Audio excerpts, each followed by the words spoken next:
Annyeonghaseyo. I'm Marcelia. I'm Ariel. And we're Soju for two. And this week I guess we should say Sawadika because we're doing to review a Thai drama. Okay, so this is going to be really confusing. Okay, so stay with us, guys. So this is a 4-part drama series, and I guess it's a Lacorn, is like what they're called, the type of drama it is. But it was 4 segments that sort of aired through each other, but they're also independent. But we're going to do them together because they're definitely connected. Okay, so the English title for this, because I am not going to be able to say anything in Thai at all. So we've only seen like 5 or like a handful of Thai dramas. Yeah. So Thai for us is really different. Complex. And like the names are very confusing for us to say. So yeah, bear with us. So the American title, or the English title for this is 4 Hearts of the Mountain. Okay, and the 4 different dramas through this, you have the Tara Himalaya, Alkanee's Heart, Pathapee's Love Trick, and Wayupak's Enchantment. Okay, now, so the 3 names for them, the 4 names, they're set up, they're quadruplets, which I think already is cute because we're multiples, so obviously we like other stories we empathize about with multiples. Yeah. But their nicknames are what we're going to use from now on. Alkanee is like his real name, but that's not his short name. So the short names for them, Nam is the girl, Din is the oldest boy, and then I'm not sure between the 2 which ones are the next in line, but it's Faye and Lam. Or Phi and Lam. Okay, so the first drama is about the girl story, so that's Nam's story. And this is the one we watched first. Yeah, and this is Tara Himalaya. And it's first in line. So what happens here is what we thought was so cute is that, so she's triplet boys, and then she's the only girl, but they're quadruplets. So the boys are so protective of her. And we thought right away that was going to lead to like so much shenanigans and it's so adorable. much cuteness. Yeah. Now, the main guy in this, the actor is named and I guess I'll go through the actors' names, but just their first names. I don't know how to say their Thai names. So Nam's character in real life, her name in real life is Kimberly. Then Din is Mark. Faye, or Phi, is Barry, or Nadek. Lam is Boy. And Jeed is Yaya. Che Aim is Mint. Pupen, or the Prince, is and Kati is Margie. Okay, so that's the only thing I'm going to say about the names. But so Nam is with Pupen, or the Prince. And this is one where it literally is like becoming a princess story. Yeah. So what happens here is Om's character is a prince in Parawat, which is like, it's supposed to be next to India, and yeah, so it's like near the Himalayas, I guess. That's what. Yeah, and actually the cover picture has them wearing sort of like an Indian sari sort of thing. So that's why I wasn't sure where it was going when I first started watching this. But so he is a prince, and what happens really is that he's going to be trying to be overthrown, but overthrown with someone who looks identically like him. So they're trying to like sort of subvert. They always bring in the multiples when there's some sort of subversion. And so he is actually beaten almost to death, and he wakes up in a hospital, and Nam is the doctor taking care of him. He knows who he is right away, which actually wasn't what I expected. I expected him to have amnesia, but he kind of realizes that it's not safe. He's being told to say who he is. So he sort of has to go back on like him saying he was the Prince of Parawat, and he sort of ends up going home with her, and their family, they're multiples, but their family is really wealthy, and they have, there's a farm, there's a vineyard, there's all these different things they own, resort, and he comes back and starts working with Faye, or Phi. I don't know why I can't say his name right. Phi, I think. Who knows?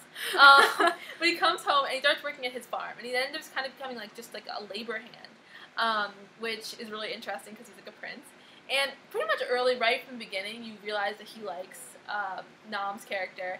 And, like what we're saying with this, like we go through our regular dramas.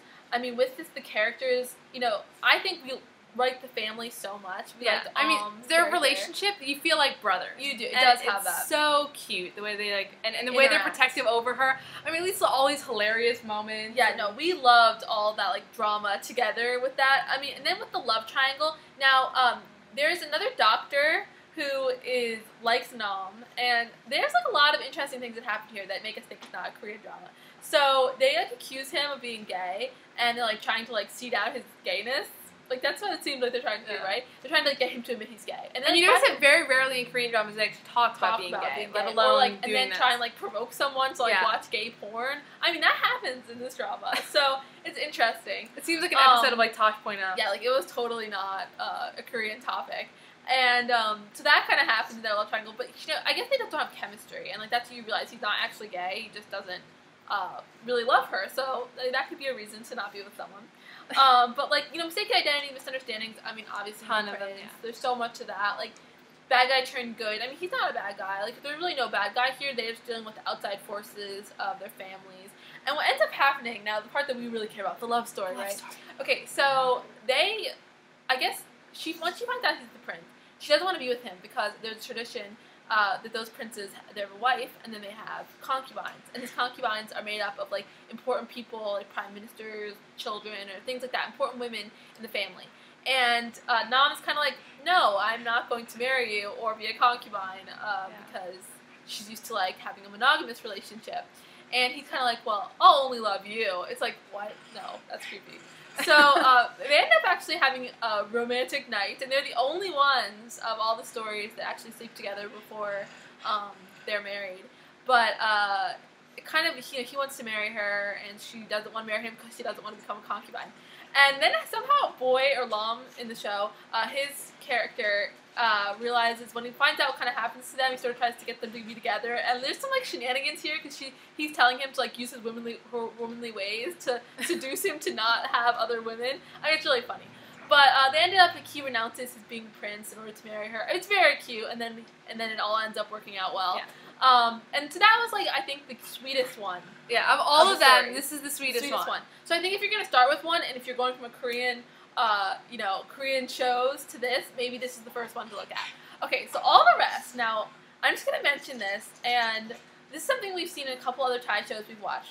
Rape is, like, a topic issue, and something that's discussed all the time. And I initially thought when we started watching Thai dramas that maybe it wasn't being translated properly, like, that it just meant sex and, like, it wasn't being translated well. No, like, we watched a lot of dramas, and they constantly are talking about rape, like, that they're going to rape someone, like, in a joking way, or that, like, accusing someone of having raped them. I mean, that's a big issue. This is by far the most difficult thing from, like, an American, Western perspective to, like, hear. It's just really difficult to like, understand that in the plot. And I also think, I mean, if you're coming at this, like, from a Korean, watching Korean shows and things like that, like we do, they don't really talk. That's not something that is usually a threat of, like, rape is not really an issue. So actually, the only time, and I've really seen this recently, was in, Love to Kill, that kind of happened. But there's no rape. But there's no rape. But in the Taiwanese drama we're just watching right now, the absolute boyfriend, like, she thinks she slept with, so that's the only time, I mean, that's Taiwanese, too, that's not even Korean. I know. Yeah, that's not a real topic. Not that it's something that doesn't happen, it's just something that, like, they don't discuss. Normally in our dramas. Yeah. So, okay, so if we go to the next one, so this is Faye, or Faye. Oh my gosh, how many times am I going to say this wrong? Faye, and this is Barry, not Ek. And this is, like, we've seen him in Gamrak Gamri and other things like that. I know we haven't reviewed that yet, but we saw him before, and we really like him. Yeah. And his love interest is also the same love interest from that, and this is Yaya and I mean, the two of them are, like, the most beautiful couple in the world. Like, they've got the family rivalry, you know, kind of everything going against them. The Romeo and Juliet. Totally the Romeo and Juliet. And they're also the ones that start out with, they hate each other, and then he kind of realizes he has feelings for her. And then, because of a drunken night that they didn't sleep together, and lots of other misunderstandings with that, she thinks that he raped her. And but she still likes him. Yeah, I know, and he's kind of like, oh, I'll take responsibility for it. I mean, I don't know. We're just going to have to, like, overlook that. We have so much trouble getting past He doesn't rape her, so that's fine. We're okay with it if he doesn't rape her, but that's constantly talked about. So then that happens, then it's constantly back and forth of them sort of realizing that they care about each other, and they have constant misunderstandings, constantly in this drama. And finally then there are family obstacles, and then they overcome it, and they're sweet. They're definitely not as sweet, though, as we said, with Nam and the Prince. Nam the Prince, not as sweet as that, but this one has a lot more of that, like, tension. So if you want to watch the tension drama... And they're, like, the most beautiful couple in the world. Yeah, they're beautiful. So if you want tension, it's these two. Yeah. Okay, so then we have the next one, and this is Din and Che Aim. Okay, so this is, I would say, of the four, the most boring and the least love-based, right? So what's happening here is he's the owner of the resort, and she doesn't want to really do all the things she's doing, but she's trying to sabotage him because her father is a rival of his resort. and her father doesn't really accept her, so she's doing this as a way to like get acceptance. But you can tell her heart's not really in it, right? And so their relationship is more like, you know, he knows that she's doing this. He kind of like really early picks it up because he's really smart. Yeah. He's sort of the brains of the quadruplets, and he kind of just wants to see what's he wants to see what's going to happen, and sort of constantly playing off of that. And there's a lot of sweetness in this one. Like, definitely not rape issue is not in this drama, in this grouping. You know, they have some like these two fall on each other more than anybody else in any drama I've ever watched, and they are constantly tripping and falling on each other. There is definitely sweetness. The love confessions for all of these are really cute. This one might be like the sweetest love confession. It was really adorable. But they don't really end up like, you know, Anam and the prince end up getting married in theirs. Jeed and Fi, you know that they're married by the time you get to Din. They're still like just dating. So, but it seems like she's a really big part of their lives. Okay, and then we go on to the last one. I know this is so long, but it's like so many episodes. So many shows. It's so in depth. Okay, so then we have and now we can do 15-minute videos, guys. Yeah. Okay, so the last one is Lam and Kati. So Lam is the playboy of the brothers. So cute. And this starts out, like the first one of this section starts out with him having a girl in bed. And she's like covering herself. So, yeah, definitely the most tawdry. Yeah. But they actually do the least of any of the groups together. Like, so, because of course, he's like a playboy, but then he's like, makes the transition. So with this one, I guess we said the last one was the most boring love. Maybe this one's the most unbelievable love. Because he really switches from being like a man whore to, you know, hopelessly devoted to this one girl. So maybe the least believable, but was really interesting to watch. And then Kati is a writer, which I really liked. She writes like love stories, and that's why she's at his vineyard, because he's the one who owns the wine vineyard. And you know, they started out hating each other. Now let's talk about the like, I don't know, giant elephant in the room, which this one is centered around a ghost attacking Lam, or like a spirit, and that there's like a sorcerer who's putting this, and that it's all okay, so crazy.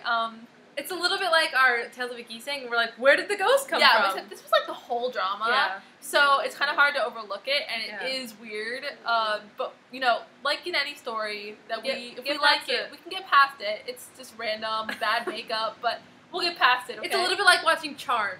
Yeah. Like they're really horrible characters, but you still watch it every week because you loved it. Okay, we'll just go past that. Yeah. No, but this one, I mean, the love story between the two of them, like. Even though I said it was a little more unbelievable, I did see that like they did have, she constantly was protecting him and loved him, and it was compelling, just maybe the least believable.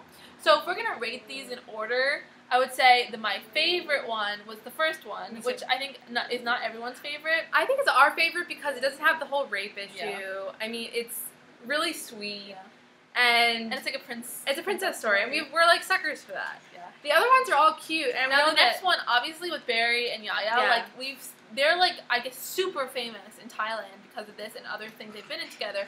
I mean, I thought that was my second favorite, but definitely the most like tumultuous. Like, I mean, anytime your relationship is based on you thinking someone raped you, I don't think that's. It's hard for us to like endorse that. And and then I would say it goes to Lam and Kati, and then for me it will go to Din and Chain. So I think that. Like all in all, I would definitely watch this series, like parts of it again. But I think this is worth watching because it's really different. It's sections, all connected. The parents are really important. I mean, there's so much to talk about here. Obviously, there's so many characters. But I think overall, like I would give this like an 8.5. I would definitely watch sections of it again. It's interesting. It gets you into something different. If you haven't watched any Thai dramas, you know, maybe start with the first one in this and see what that's like for you, and if you can get over some of like the cultural issues. Yeah, I'll give it an 8 as well. I just think the biggest thing for me to get over is that whole this rape thing that's constantly being and like all the guns and oh my gosh, wait, we need to mention that really quickly. Yeah, gun safety is not a concern for these people. Like no wonder so many people get shot in these dramas because everyone's pointing guns at their friends and families. Do not point guns at people. Don't do it. Do not do that. Like gun safety. We live in America, so I'm sure all of you assume we're fully loaded, but we would not shoot someone or pretend to shoot someone or point a gun at someone, so avoid that. Yeah, so those two things are really like hard for me to get over, but I think that there's really cute romance involved in these dramas, so I would definitely start with the first one, start with the Nam story. Yeah, start with the first one and see what you think, because if you like that one, then keep going. Yeah. It's cute, and I also recommend this for like our older subscribers, not for our younger subscribers. Because there are some issues that. Yeah, I think it's some things that are really difficult to work through. Yeah. All right. Thank you very much. Bye, guys. Bye.